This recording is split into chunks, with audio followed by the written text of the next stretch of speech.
one of the men who I call when I need some advice. And so one of the more humble men that I've ever met. And just a great, great friend. And so we are in for a treat, and so appreciate him, his wife, their family. Amen. They're home, and so let's give them a round of applause. You want to say this? You want to say he is here. His grandmother passed away. I mentioned that to some of you who were in Sunday school. His grandmother passed away, so they'll be having a wake tonight and the funeral tomorrow. So he's able to come and preach for us. So let's keep him as well, him and his family, in our prayers. Amen. So let's welcome Pastor Rosario.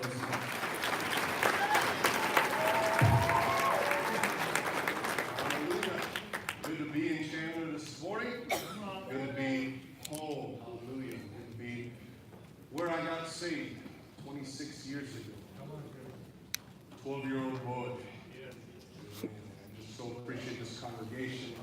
I tell folks all the time, we are the fruit of three different things. Number one, our personal salvation. Number two, our relationship with our pastor. Number three, the church that we were raised in. And all those three play a factor in who we are today. So I'm so grateful. If you have your Bibles this morning, Mark chapter 13.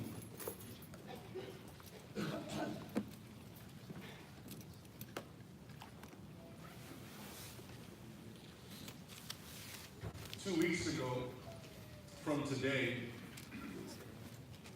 one of the Buffalo Bills players named Vontae Davis, during halftime, went into the locker room and told everybody he quits. He said, I've made up my mind. I've realized that I'm not to be on the field, and so I'm quitting. I'm retiring. And as I said, he did that while they were playing the game, as the men have gone into halftime, about to come out for the second half. And that's all of his teammates know, his coaches, his staff. You know, right after he made that announcement, and even throughout that week, there was many people that began to reply to his decision through tweeting. And many of them copied tweets that he had posted before along the very same lines, the subject of quitting. He sent out a tweet, waking up with saying, my pops always told me, a winner never quits, and a quitter never wins. Take that into a productive day and strive. Another tweet says, never quit. Use each setback, each disappointment as a cue to push on ahead and with more determination than ever before. Another tweet, people who succeed in life are those who don't quit. And lastly, another one, winners never quit, quitters never win. As he quit on that field that day, people are reminding him of what he used to believe. And as I consider what I want to preach this morning, I want to ask you, have you changed what you believe? Have you shifted your beliefs? Are there things that you used to believe that you no longer believe? I want to tell you, now's not a time to quit. That's right. I don't believe we're just at halftime. I believe we might be under the 2-minute warning. Final quarter, final score is going to be set. You know, something very similar happened to the Christian church. It's become very subtle, but there are many, many people that are changing their position. Something that we used to believe as believers and Christians. They've changed their position on the rapture. This morning, I want to preach on the rapture this morning. I want to preach a sermon I've entitled The Vanishing Hope. There was an article that came out on the Wall Street Journal. It was speaking about Kirk Cameron. We know Kirk Cameron was the main actor in the movie Left Behind. And it begins to show just this communication that it had with Kirk Cameron, in which now he's actually kind of changing his position as to what the rapture is and when the rapture is actually going to happen. So the person who wrote the article wrote this: for modern American evangelicals, this account of the end of history pretty much comes as a default setting as their spiritual software. In other words, this used to be a given. This used to be common thought. This used to be traditional thinking. I want you to read even with me Mark chapter 13, verse 32 to 37. He says, but of that day and hour no one knows, not even the angels in heaven, nor the Son, but only the Father. Take heed, watch, and pray, for you do not know when the time is. It's like a man going to a far country who left his house and gave authority to his servants and to each his work, and commanded the doorkeeper to watch. Watch therefore, for you do not know when the master of the house is coming, in the evening, at midnight, at the crowing of the rooster, at the crowing of the rooster, or in the morning, lest coming suddenly he find you sleeping. And what I say to you, I say to all, watch. Let's pray. Heavenly Father, we thank you, Lord, for this opportunity that we have, the privilege that we have to be saved, born again in our right minds, together, Lord, in your presence. I pray that you would bless your word, have grace upon your servant. I pray that no one leave this place the same way that we came in, changed by the power of God. In Jesus' name, God's people said, amen. Let's look first of all at the blessed hope. Again, this is one of the Bible chapters on the last days, and it's a parallel to Mark 24 and Luke 21. Jesus makes it clear that there will come an end to the world as we know it.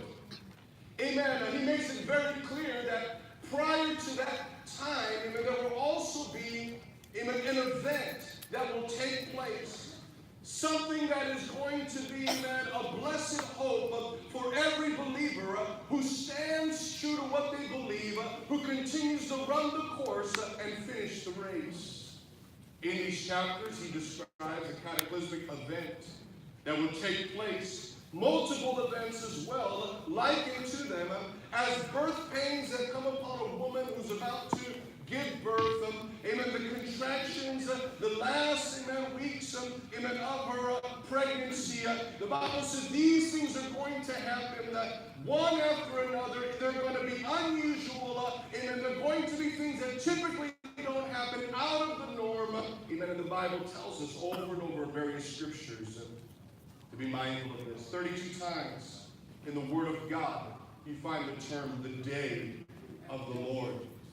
This is not a 24-hour period, but the season of judgment that will come to the earth.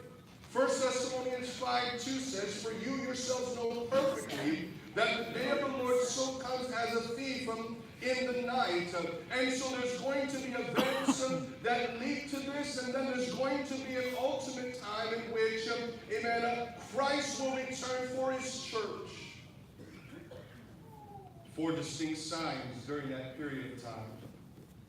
Number 1, you're going to see the changes in nature. Matthew 24:7, the Bible says that there will be famines, pestilences, and earthquakes in various places. You're going to see many changes in, or the change in the shift in politics. You know, again, you think about the nation of Israel. They say, if you want to know how close we are, amen, just look at what's happening. You know, there's people that sit on the borders of Israel even to this day, waiting for any given opportunity to destroy that nation.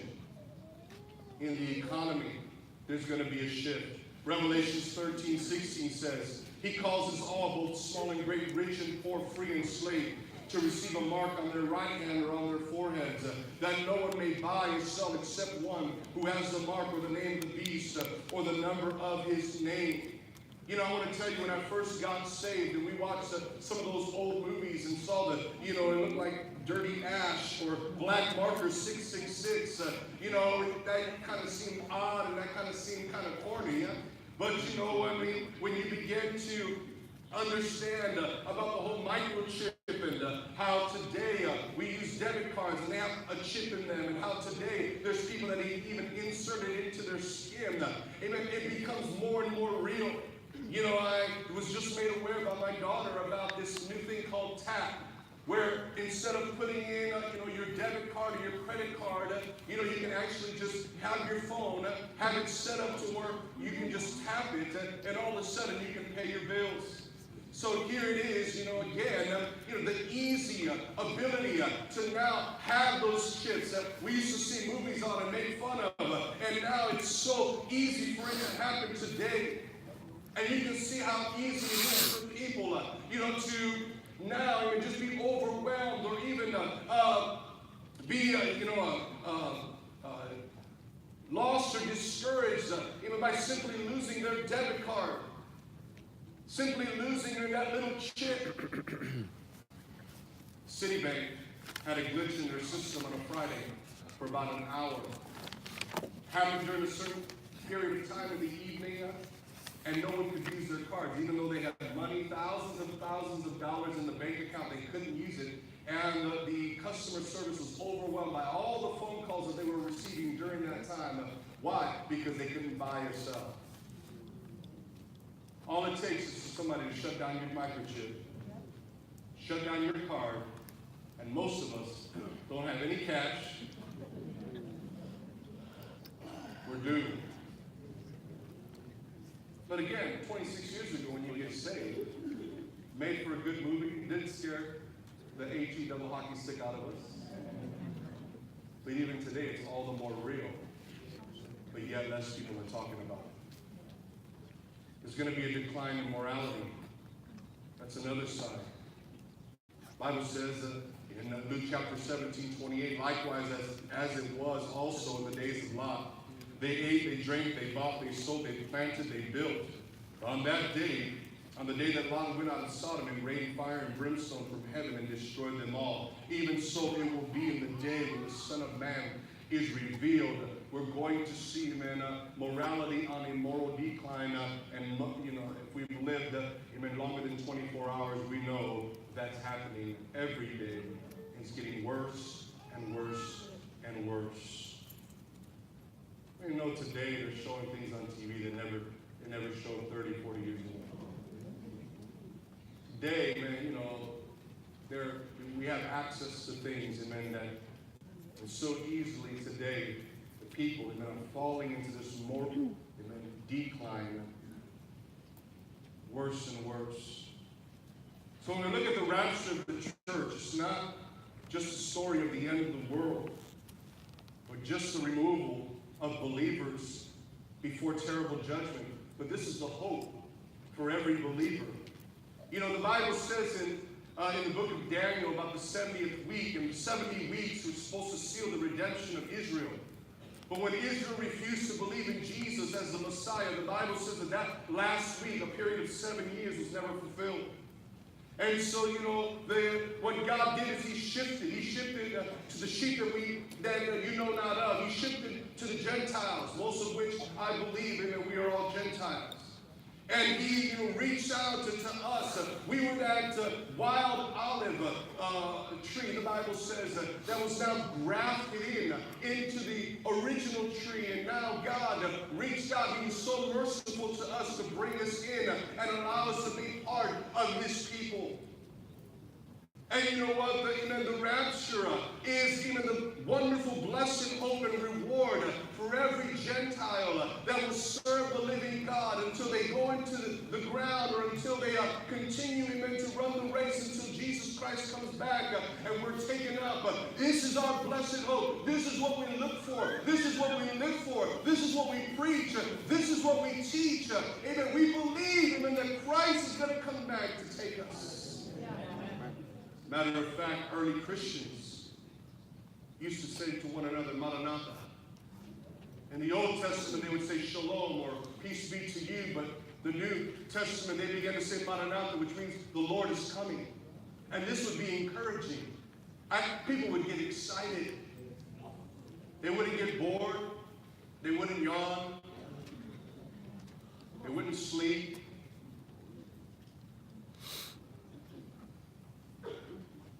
To them, they understood This is a wonderful hope. That one day when I leave this earth, amen, it's only going to get better. No more tears, no more sorrow, no more pain, no more sin. I've made it. I've crossed the finish line. Everything that I've done is worth it. Can I tell you, this road, I mean, you know, it's not easy, but it's worth it. It's our blessed hope. You know, on our membership or even on our website, we put up our credo statements. Do you know that our credo statements say that we believe in the imminent return of Christ? Some of you are like, what does that mean? You signed the membership form and you said that you believed it. We believe in the immediate return of Christ. That he can come back at any time, even this Sunday morning. 1 Thessalonians 4:16, for the Lord himself will descend from heaven with a shout, with the voice of an archangel, with the trumpet of God, and the dead in Christ will rise first. Then we who are alive and remain shall be caught up together with them in the clouds, to meet the Lord in the air, and thus we shall always be with the Lord. Amen. Oftentimes people say, well, I don't believe in the rapture. I don't see the word in the Bible. Well, listen, the word harpazo is the word that we find here in the Greek. In Latin, it's called rapturo, where we get the English word rapture. It means to be caught up. It means to be snatched up in a moment of time. 1 Corinthians 15:51. Behold, I tell you a mystery. We shall now all sleep. We shall all be changed in a moment, in the twinkling of an eye, at the last trumpet. The trumpet will sound, and the dead will be raised incorruptible, and we shall be changed. Listen, if it happens right now, the trumpet will sound, and we'll be with him. See, the rapture also alludes to the Jewish wedding. In the Jewish wedding, after a man chose his wife, his spouse, and of course she chose him and agreed that they would get married, he would go and he would go to his father's house and he would begin to prepare a place for him and his bride to be.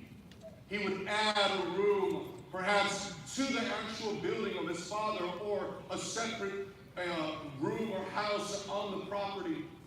And only when the father said, you know what, this construction project is complete, only when the father agreed will the son then be allowed to go and to get his future wife. And the Bible says this is exactly what's going to happen. Only the father knows. Only the father knows when he says, okay, my son, it's time. And Jesus will come. The first time he's going to come in the clouds. Later he'll come. He'll step foot on the earth. This used to be common thought. We used to hear a lot more sermons on the rapture. The Bible says, amen, that he's going to come like a thief in the night. Does a thief give you a text message? Does he email you or tweet you, let you know he's coming? Does he come even at a time that you would expect? No. He comes in the cover of night. He cases your house. He waits till you're gone on vacation. Sees both cars parked in the driveway. Don't worry, I'm not a thief either. That's what they do. In a time you don't expect. In other words, if you're not expecting it, then that means your preparations have to be beforehand. Because human nature is, if we expect it, then we'll get ready. Right? If we already know when he's going to come, if the thief was going to come at midnight, we knew, hey, at 11:45, we need to start getting our stuff together. We need to pull out the guns, the shotguns, call the police. Right? But the fact that he's going to come back at any time, I think that makes a lot of sense when you talk about that God is looking for people after his own heart. The people are not just going to do it just because. but they're ready every day, giving God their own heart, soul, mind, and strength. We used to watch the movie Thief in the Night, Distant Thunder, Years of the Beast. And some of us, and that was worse than Freddy Krueger.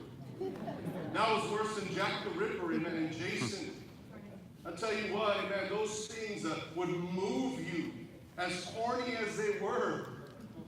Amen, they would move you. You know, we went back and, showed some of our daughters, these old movies, and they're corny, but man, they scared the HE double hockey stick out of them. But you know what it said? Today it said that only 1/3 of Protestant preachers actually believe in the rapture. Came out of Christianity Today. There used to be a book called The Late Great Planet Earth. It sold 28 million copies, a little handbook. Today, if you sell thousands, you're on the bestseller. It sold 28 million copies. Why? Because people were interested in it. People actually believed that the rapture was going to happen. Why are people who used to believe in the rapture so unsure? You would think that if we've been waiting 40 years, that we would think that we're 40 years closer. Luke 18:8 says, I tell you, he will avenge them speedily. Nevertheless, when the Son of Man comes, will he really find faith on the earth? In other words, people are no longer going to believe or hope in that which they cannot see. Closer and closer than we get to that time. Second, men of the vanishing hope. There's 3 reasons why I believe people stop believing. Number 1 is delay.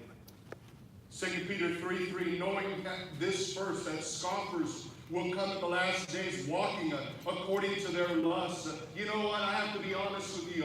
When I used to read that, I used to think sinners, and those bad people drinking, mocking Jesus at a bar, say, yeah, whatever. Whenever he's going to come back, it's going to be kind of like a Superman. It's a bird, it's a plane. Oh, it's Jesus. And I used to think that it was sinners, again, sitting around the bar. But the more and more I live, I realize that today some of those scoffers are even in the church. That they don't believe what they used to believe. They're not living their life as though he can come back right now. There's no urgency. It's got it in cruise control. Took the foot off the gas. I tell you, if you really felt the urgency, you wouldn't let sinners just walk pass by. You'd be at church every opportunity that you could. Running to church. I wonder how many of you tonight are going to be in church.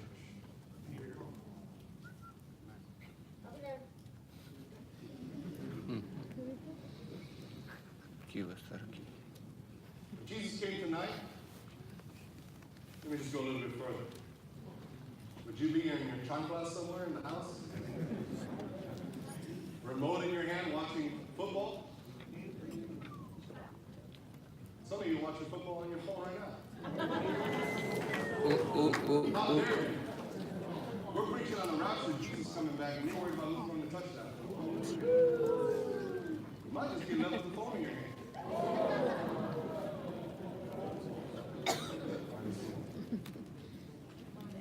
It's amazing that date setters, they get all the attention. They get on the media, they get on the newspapers. Like the boy who cried wolf. But I think that the only reason why they even pay attention to them is to exploit Christianity and mock it. Matthew 24:48, but even that evil servant says in his heart, my master is delaying his coming. Delay. It's a big issue as to why people stop believing. Second reason why is default. Naturally, over time, we default to our lower nature. We all have a lower nature.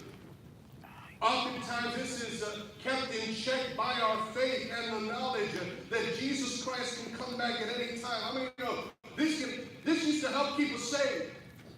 Before you go out there and do some things or go some places or hang out with certain people, you used to think in your mind, do I really want to get caught there with that person doing that thing if Jesus were to come back right now? It's probably not a good idea. Hello? Preach. Come on. This used to be one of the things that caused us to be on our toes all the time. Oh, yeah. Wanting to make sure our hearts were right with people and with God. At all times. Why? Because He can come back.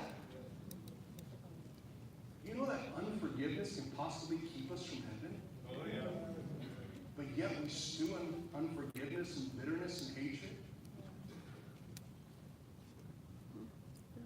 And part of the reason why people don't get it right, why? Is because they don't believe in this anymore. Only in knowledge. Only on paper. There's a book called The Citizen Soldier. And it's speaking about the Allied forces that were surrounded by Hitler's Nazi army. And as they're up on this hill, they got notice from the Nazis, surrender, or by tomorrow, we're going to overthrow you and take you over and kill you. And so this is a true story. It takes this account. And so during the evening that time, there was a soldier that jumped out of his trench and he began to, he laid down his weapon and he began to run towards the Nazis. Just at that time, almost simultaneously, Allied and then forces came with air support and blew him in that whole area where the Nazis were. Basically leveled it to where they no longer had the ability to overthrow the hill. Wouldn't it be sad to surrender just a bit too early? Right when Jesus is going to come to the rescue. Oh, yeah. Come on. He did this just moments before support came. We default to our lower nature, giving into the indulgence of the flesh. In our previous text, in Luke 17:28, it says, they ate, they drank, they bought, they sold, they planted, they built. Matthew 24:38 says, for as in the days before the flood, they were eating and drinking, marrying and giving in marriage, until the day that Noah entered the ark, and did not know until the flood came and took them all away, so also will the coming of the Son of Man be. The third reason why people stop believing is because of distraction. People are no longer looking for Jesus because they're busy looking at themselves and looking at the world. I mean, you think about it.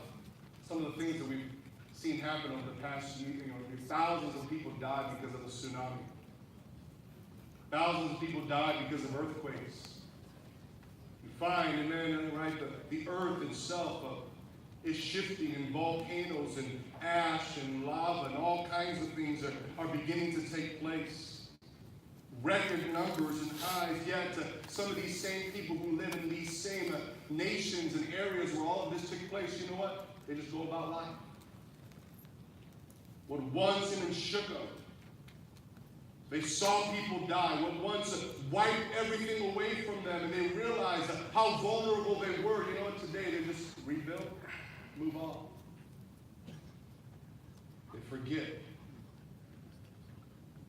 how it was. And it's sad. People today are so distracted. Distracted with careers, distracted and then with recreation. You know, let me just say this. I've never taken a vacation on a Sunday. Never. Number one, Sunday I believe is the Lord's Day. But more than that, I'm not saying that you're going to go to hell if you did, whatever. What I'm saying is that, you know what? I want to be in church when Jesus comes back on Sunday. I'm telling you, I feel like he's going to come back either Sunday morning, Sunday night, or Wednesday.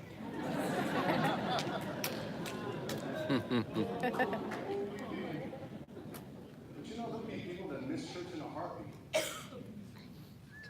at a time.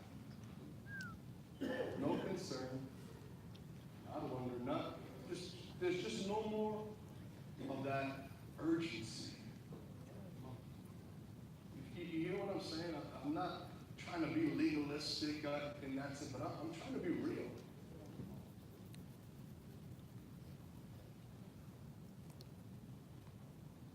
But yet people are distracted.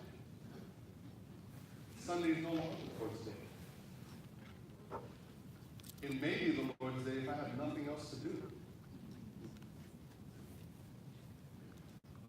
I may get to my prayer or reading because I'm just bored out of my mind. Today people put more time in Facebook than they do their face in this book. Distracted.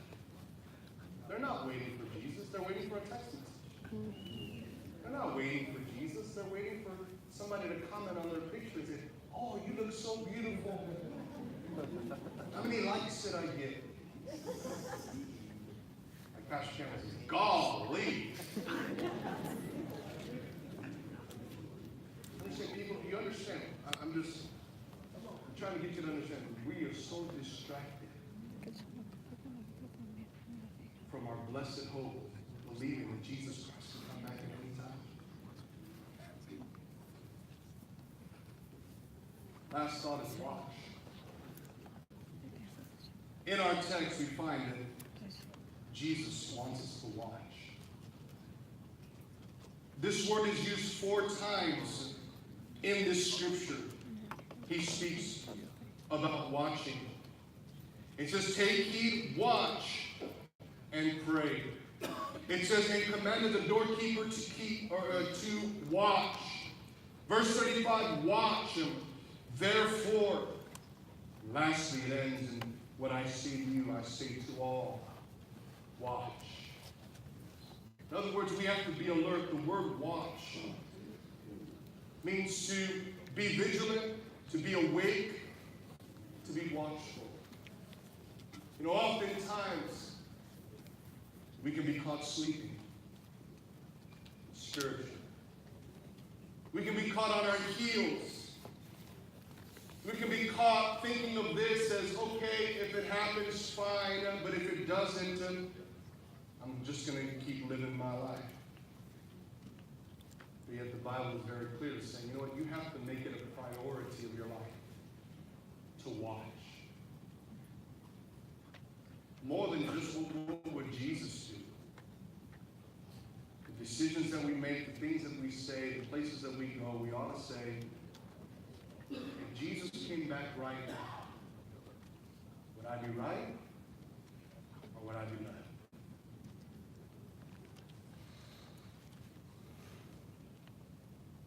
I understand grace. I understand that grace covers a multitude of sins. I understand that whole dynamic, but that's not my story.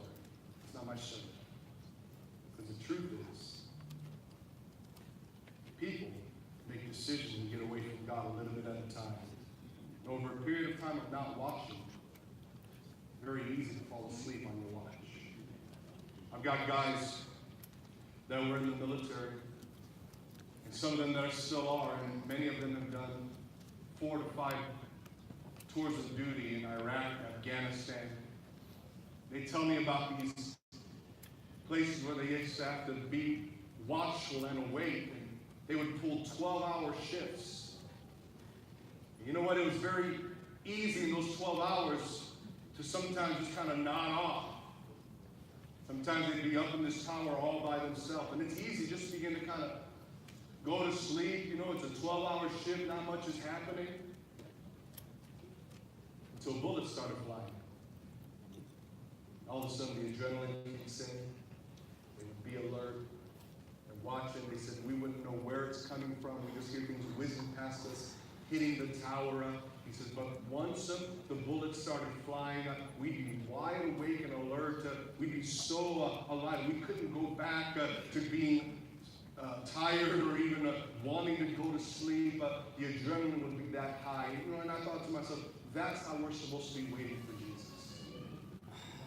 Not just kind of kick back, but alert, watching. attention to what's happening in the world. We don't know the day or the hour, but you know He's given us seasons. My question to you is, are you still watching? Is it still in you? Are you ready? Are you ready to stand before Jesus? Will you be caught up? One person said you don't have to get ready, you stay ready. Do you have your eternal insurance? I want to share with you this story. It comes from the book Under the Blazing Sky. There was a terrible fire that took place in Minnesota years ago. And as it began to burn down little towns, there was a train that was in one particular town, and it was taking in a lot of the people whose houses had been overrun by the fire. So this is all a true story in the account of this book. And so people were going in, and they had smoke all over their clothing.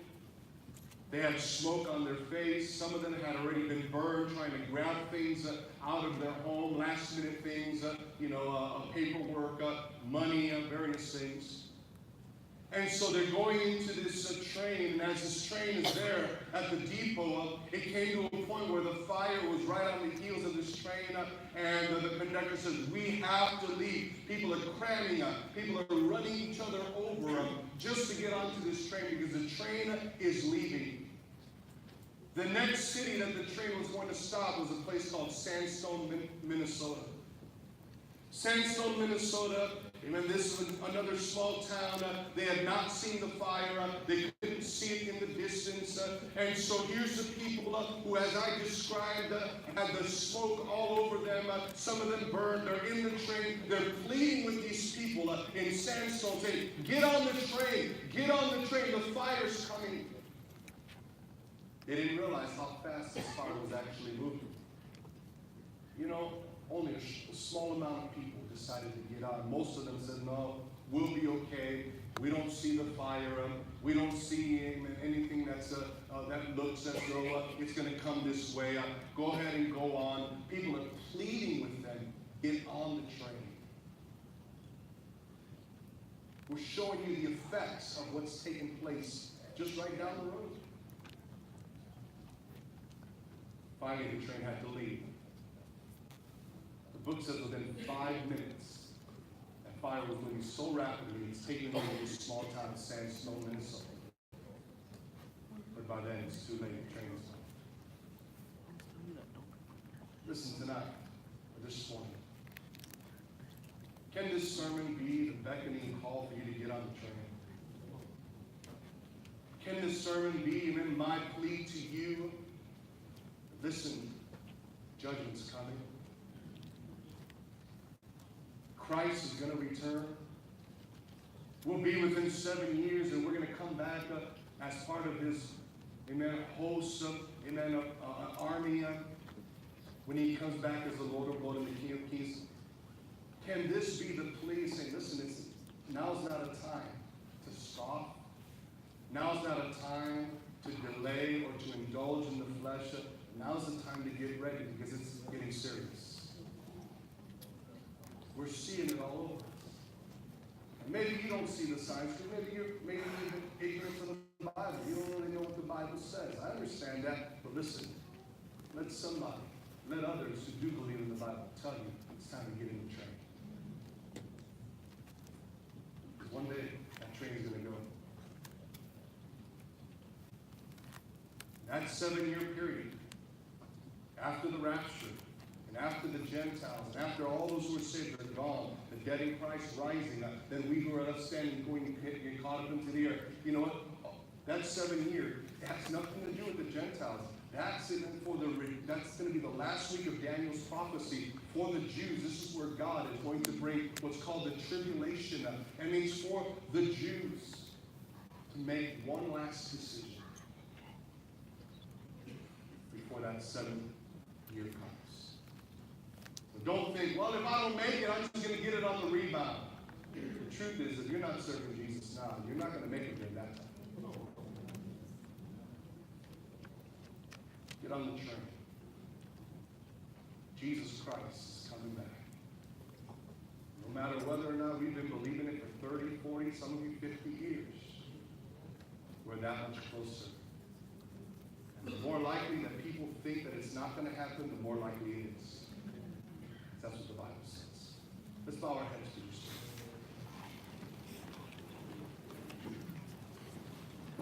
this. As we're here this morning, here is the reality of what the Word of God tells us. This is not my opinion. This is the Bible. These things we must wash and be ready.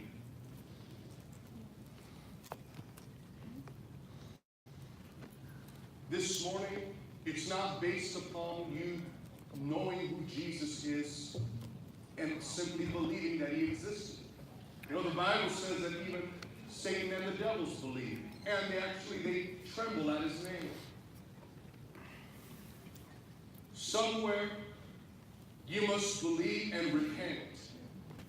You must believe that Jesus Christ, the Son of God, came down from heaven to the earth to shed his precious blood on the cross of Calvary, and that if you were to call upon his name, you will be saved by repentance.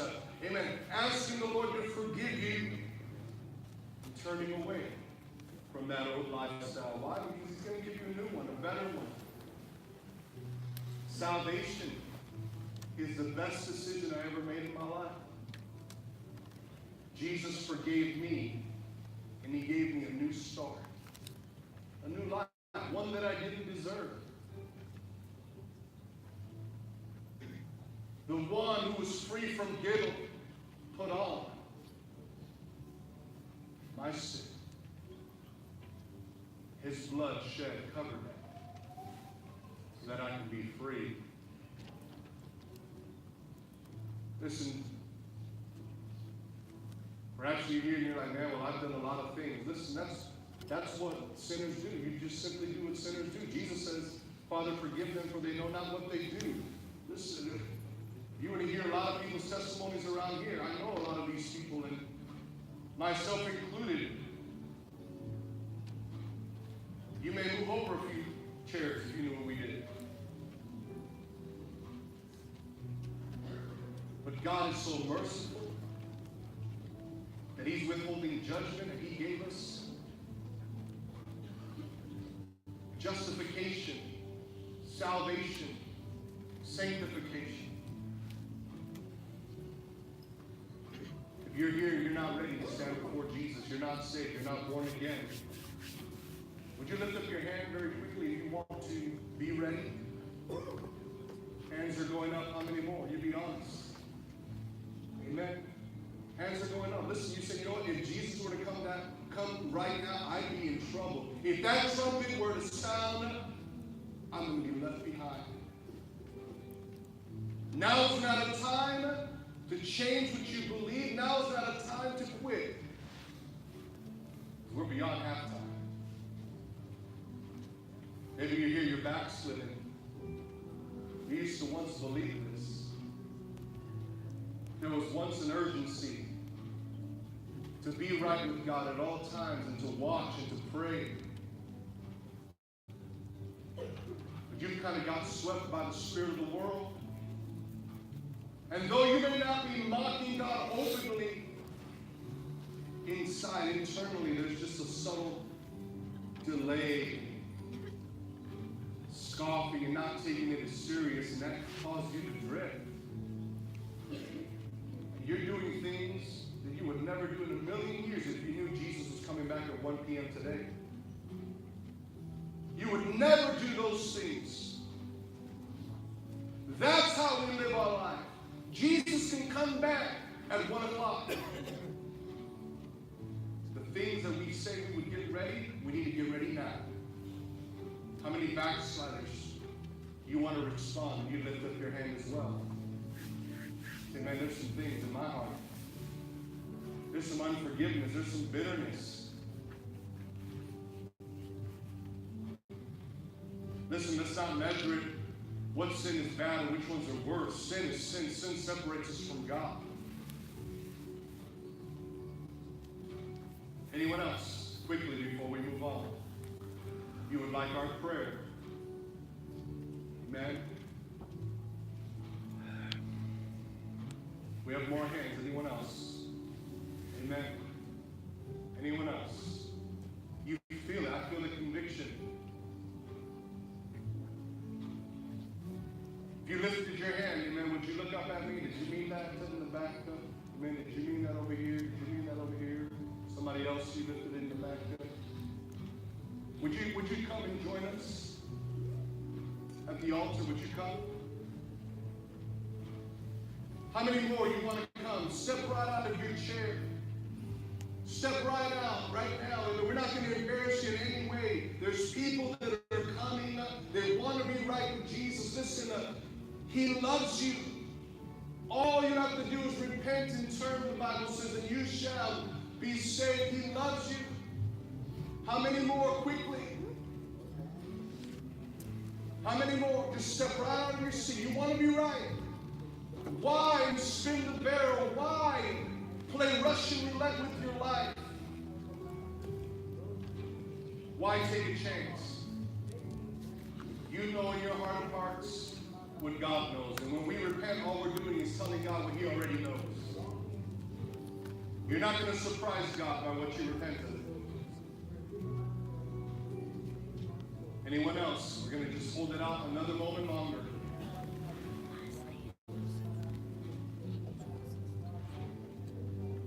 We're going to hold it another moment longer. You want to get your heart right. People are still coming. Unsaved. Backslidden. Walking the fence. I'm telling you to get on the train. I'm telling you that what we're talking about this morning is real. Let God be true and every man a liar. It doesn't matter what society says.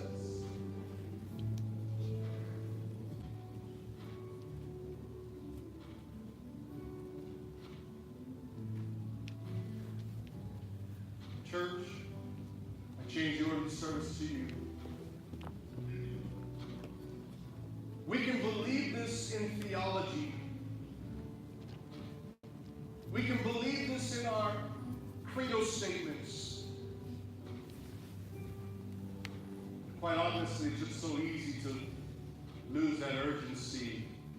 Because if we really did believe it, we'd be making some better decisions, if you would admit it. We'd be telling a whole lot more people about Jesus. We'd be telling our family.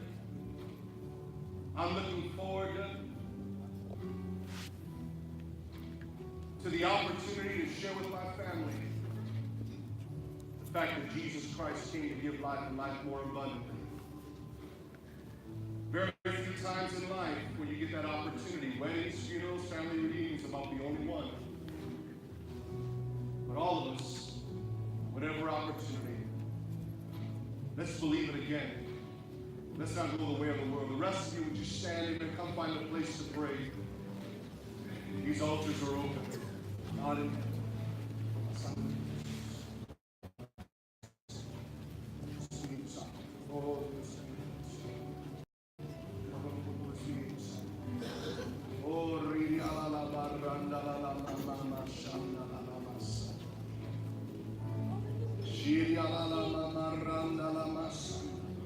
Touch you. Have your hand over. Seal this decision, I pray that she is. God, have your hand on this church. Help them, Lord Jesus. Be with them,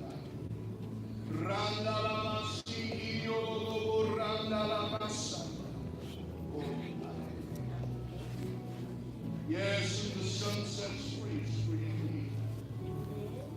God, have your hand. Jesus. Break every yoke of sin and bondage. Touch all. See us.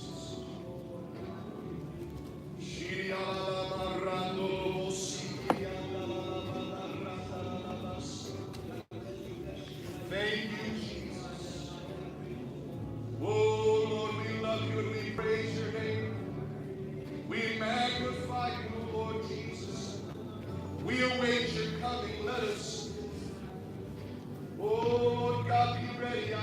help us to be alert and watchful and pray, Lord.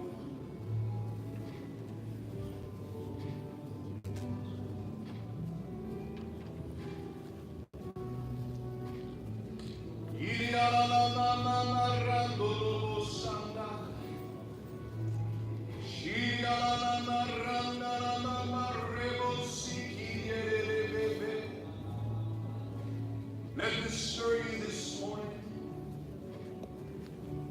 Let this be at the forefront of your mind as you would leave today and go about your week. Let this be involved in your decision making. Let this be intertwined in the words that you speak.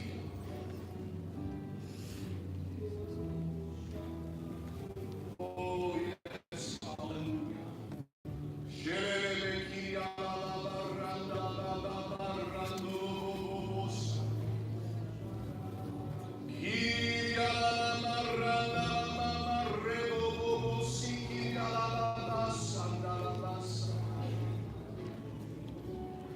Thank you, Jesus, for your blood. Oh, hallelujah. I will wait on you, Lord.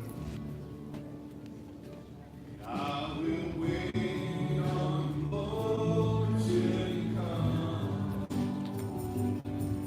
I can almost hear the trumpet sound. In the twinkling of an eye, I'll be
Sometimes you got to tell yourself, listen, I didn't stay faithful all these years to give up now.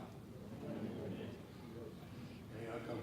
I've given too long my life, done too much. Quit now.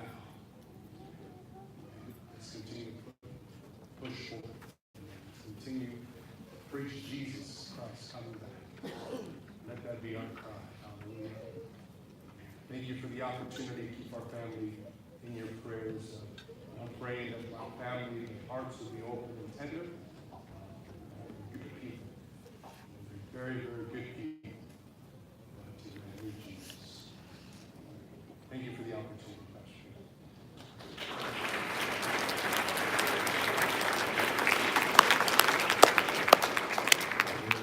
Glory to God. I so appreciate that message.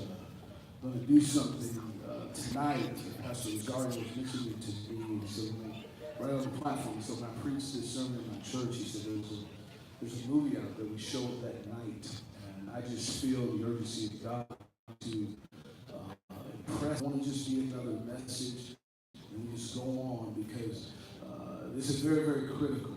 That we live our lives with the understanding. The world's not living. That we live knowing any moment. And so he mentioned to me a video movie. It's about 45 minutes. It's I think it says called Sunday Morning Rapture. Again, he just told me this on the platform. And I just felt impressed that God to show it tonight. He said it was referred to him. Pastor Paul Stevens, Pastor Richard Ruby. He showed it in his church after he again preached this message. And so we're going to show it tonight. I want to announce it just so we're prepared for it. We're going to show it tonight, and I encourage you. Again, wasn't planning on doing this. I was going to preach tonight. I had a message I was going to preach on persecution, the hour that we live in. But I really feel moving this. Let's be in the presence of God in this place. It's a very, very